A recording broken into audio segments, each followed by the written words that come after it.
الحمدللہ رب العالمین والعاقبۃ للمتقین والصلاۃ والسلام علی سید الانبیاء والمرسلین اما بعد قال اللہ تعالی فی کلام المجید وقل جاء الحق وزهق الباطل ان الباطل کان زہوقا صدق اللہ العظیم۔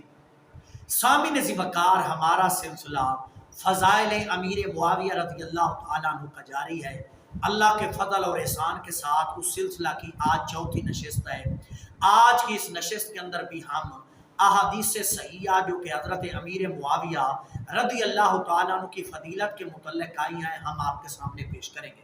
تو اس سلسلہ میں میرا پہلا حوالہ، یہ میرے ہاتھ میں حدیث شریف کی چوٹی کی کتاب ہے، مجمع الزوائد امام حیثمی رحمۃ اللہ علیہ کی، اور سامعین اس کی جلد نمبر 9 ہے، اور اس کے اندر حدیث شریف کا نمبر ہے 15924۔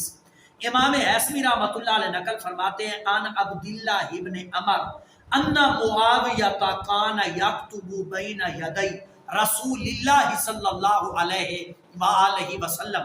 صحابی رسول حضرت سیدنا عبداللہ بن عمر فرماتے ہیں کہ حضرت امیر معاویہ رضی اللہ تعالیٰ عنہ آقا کریم صلی اللہ علیہ وسلم کے سامنے بیٹھ کر وحی کی کتابت فرمایا کرتے تھے۔ سامعین دوبارہ سماعت کریں، میں پڑھ دیتا ہوں۔ ان عبداللہ ابن عمر ان معاویہ کان یکتب بین یدی رسول اللہ صلی اللہ علیہ وآلہ وسلم، فرماتے ہیں صحابی رسول کہ حضرت امیر معاویہ رضی اللہ تعالیٰ عنہ آقا کریم صلی اللہ علیہ وسلم کے سامنے بیٹھ کر قرآن مجید لکھا کرتے تھے۔ آقا کریم صلی اللہ علیہ وسلم ان سے وحی کی کتابت کروایا کرتے تھے اپنے سامنے بٹھا کر۔ سامعین ذی وقار، کتنی بڑی فضیلت ہے حضرت امیر معاویہ رضی اللہ تعالی عنہ کی کہ آقا کریم ان کو اپنے سامنے بٹھاتے ہیں اور پھر ان سے وحی کی کتابت کرواتے ہیں، ان سے قرآن مجید لکھواتے ہیں۔ اس روایت کی سند کے متعلق محدث حیثمی رحمۃ اللہ علیہ فرماتے ہیں، رواہ الطبرانی، کہ اس کو محدث طبرانی نے روایت کیا ہے، وَإِسْنَادُهُ حَسَنٌ، اور کہتے ہیں اس کی سند کیا ہے؟ حسن ہے۔ محدث حیثمی لکھتا ہے رواہ الطبرانی، کہ اس کو طبرانی نے روایت کیا ہے، وَإِسْنَادُهُ حَسَنٌ، اور اس کی روایت کی سند کیا ہے؟ حسن ہے۔ الحمدللہ، یہ تھا میرا پہلا حوالہ۔ اب دوسرا حوالہ، یہ میرے ہاتھ میں کتاب ہے سیرت النبی، سیرت النبی، اور سامعین ذی وقار یہ محدث تقی الدین مقدسی رحمۃ اللہ علیہ کی لکھی ہوئی ہے۔ یہ ترکی کے شہر استنبول سے چھپی ہے، اور سامعین ذی وقار اس کا صفحہ نمبر ہے 65۔ فرماتے ہیں، وَقَانَ مُعَاوِيَةُ بْنُ أَبِي سُفْيَانَ وَزَيْدُ بْنُ ثَابِتٍ أَلْزَمَهُمْ لِذَلِكَ وَأَخَصَّهُمْ بِهِ۔ کہتے ہیں تمام کاتبین وحی میں سے سب سے زیادہ وحی کی کتابت حضرت امیر معاویہ رضی اللہ تعالیٰ عنہ اور حضرت زید بن ثابت رضی اللہ تعالیٰ عنہ فرمایا کرتے تھے، اور آقا کریم صلی اللہ علیہ وسلم نے ان دونوں کو وحی کی کتابت کے لیے مخصوص فرمایا ہوا تھا۔ محدث تقی الدین رحمۃ اللہ علیہ نقل فرما رہے ہیں، امام ذہبی رحمۃ اللہ علیہ سیر و اعلام النبلاء کے اندر ان کے ترجمہ کے اندر فرماتے ہیں، جلیل القدر چوٹی کے محدث ہیں، امام جرح و تعدیل ہیں۔ انہوں نے کیا فرما رہے ہیں کہ سب سے زیادہ وحی جو لکھا کرتے تھے صحابی حضرت زید بن ثابت اور حضرت سیدنا امیر معاویہ رضی اللہ تعالی عنہما دونوں تھے۔ سامعین یہ تو تھے اہل سنت کی کتب کے حوالے۔ اب میں ایک حوالہ شیعہ کتاب کا بھی پیش کر دیتا ہوں تاکہ قالا قیلا کا دروازہ مکمل بند ہو جائے اور بات جو ہے وہ اور مضبوط ہو جائے۔ تو سامعین یہ میرے ہاتھ میں شیعہ کی چوٹی کی کتاب ہے، التنبیہ والاشراف، التنبیہ والاشراف، لکھنے والا ان کا چوٹی کا محدث مورخ ہے علی بن حسین المسعودی۔ اس کا ترجمہ بھی میں پیش کر دیتا ہوں۔ یہ میرے ہاتھ میں شیعہ کی کتاب ہے الشیعۃ فی مسارہم التاریخی، السید محسن الامین العاملی کی۔ اس سے میں مسعودی کا ترجمہ بھی آپ کے سامنے پیش کر دیتا ہوں تاکہ پتہ چل جائے کہ یہ شیعہ کا ثقہ مورخ ہے، شیعہ کا چوٹی کا محدث ہے۔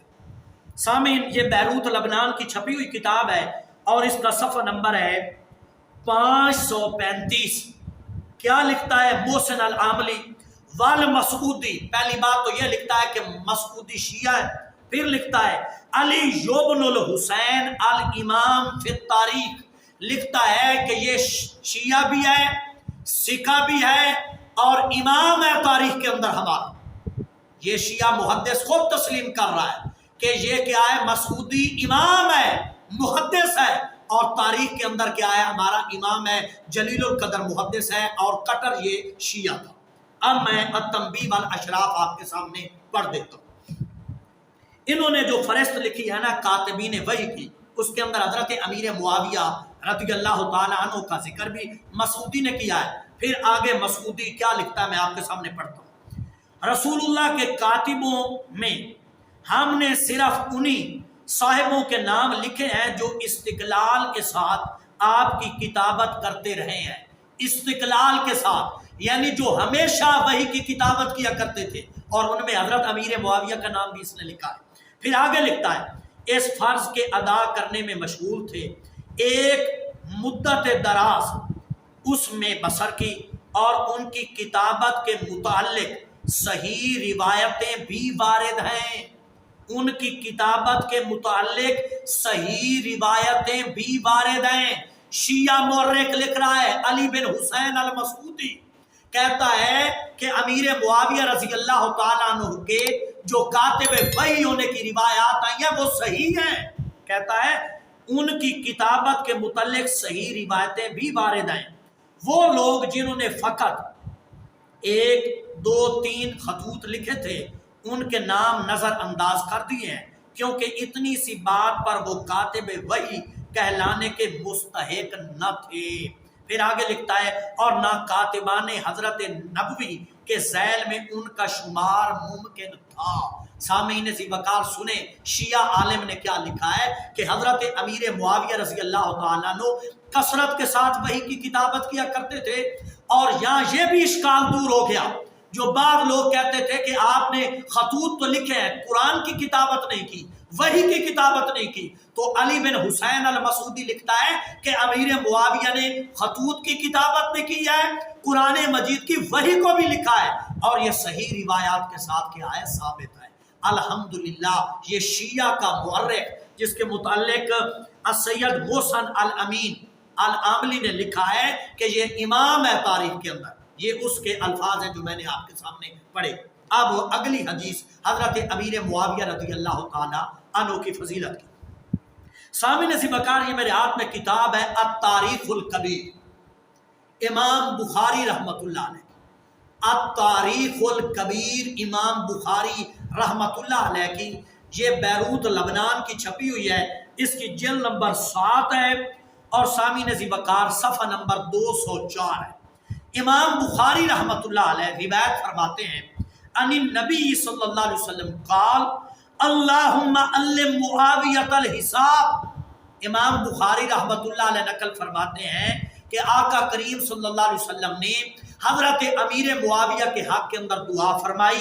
آقا کریم صلی اللہ علیہ وسلم نے فرمایا اللہم علم معاویۃ الحساب، اے اللہ معاویہ کو حساب کا علم عطا فرما، وقیہ العذاب اور اسے عذاب سے محفوظ فرما۔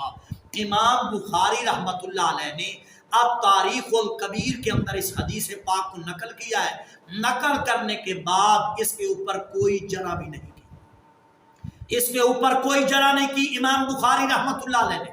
پتہ چلا یہ حدیث پاک امام بخاری کے نزدیک صحیح ہے، وہ اس حدیث کو قبول کر رہے ہیں، اس کے اوپر کوئی جرح نہیں کر رہے، اور حالانکہ یہ کتاب بھی تاریخ الکبیر جو ہے امام بخاری کی جرح و تعدیل کی کتاب ہے۔ اگر روات کے اندر ضعف ہوتا ہے تو امام بخاری رحمۃ اللہ علیہ جو ہے احادیث کے اوپر سکوت نہیں فرماتے، اس کی علت بھی بیان کرتے ہیں اور ضعف کا حکم بھی لگاتے ہیں اس کتاب کے اندر۔ اور امام بخاری رحمۃ اللہ علیہ نے اس روایت کے اوپر کیا کیا، سکوت کیا ہے۔ اب تاریخ الکبیر اور جلد نمبر 7 صفحہ نمبر 204 ہے۔ ویسے امام بخاری کے حوالے کے بعد اس حدیث کی تصحیح کی ضرورت تو نہیں تھی، لیکن میں مزید اس کی تصحیح کے اندر ایک اور حوالہ پیش کر دیتا ہوں۔ یہ میرے ہاتھ میں کتاب ہے سیر و اعلام النبلاء، حافظ شمس الدین ذہبی رحمۃ اللہ علیہ، اور سامی نصیب بکار اس کی جلد نمبر 4 ہے اور اس کا صفحہ نمبر 65 ہے۔ حافظ شمس الدین ذہبی جو کہ امام جرح و تعدیل ہے، اس حدیث پاک کی سند کے متعلق فرماتے ہیں شاہد قوی، فرماتے ہیں اس کی سند کیا ہے؟ مضبوط ہے۔ یہ روایت جو امام بخاری نے التاریخ الکبیر کے اندر نقل کی ہے، اس کے متعلق کیا فرماتے ہیں امام شمس الدین ذہبی؟ فرماتے ہیں شاہد قوی، فرماتے ہیں اس کی سند کیا ہے؟ مضبوط ہے۔ الحمدللہ۔ سامعین نصیب بکار، یہ تھی 2 حدیثیں جو کہ ہم نے حضرت سیدنا امیر معاویہ رضی اللہ تعالی عنہ کی فضیلت کے متعلق آپ کے سامنے پیش کی۔ انشاءاللہ تعالی اگلی نشست کے اندر مزید احادیث صحیحہ جو کہ حضرت امیر معاویہ رضی اللہ تعالیٰ عنہ کی فضیلت کے متعلق آئی ہیں آپ کے سامنے پیش کریں گے۔ وما علیہ الا البلاغ۔